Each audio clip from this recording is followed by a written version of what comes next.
Magenta doesn't exist. Your brain is inventing a color that isn't real. Look at something magenta right now. A pink highlighter. A purple shirt. The logo on your screen. You see the color clearly.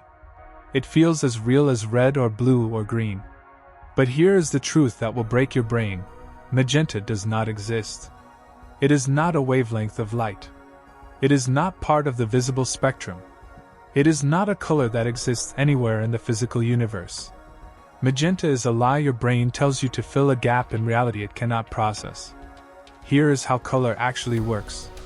Visible light exists on a spectrum from red at the longest wavelength to violet at the shortest. Red, orange, yellow, green, blue, violet, each one corresponds to a specific wavelength of electromagnetic radiation that your eyes can detect. But magenta sits between red and violet, and those two colors are at opposite ends of the spectrum. There is no wavelength of light between them. The gap does not exist. To get from violet back to red, you would have to loop around through wavelengths your eyes cannot see, infrared and beyond.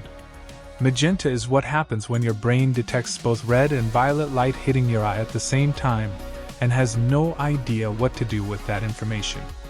Your brain does not have a receptor for red plus violet. So instead of showing you nothing, or showing you two separate colors, it invents a completely new color that does not correspond to any wavelength in nature. Magenta is your brain's error message. A placeholder for something it cannot process. And every time you see it, you are looking at a color your mind created from scratch because reality left a hole it needed to fill. Subscribe if you like the content. Thank you for your support.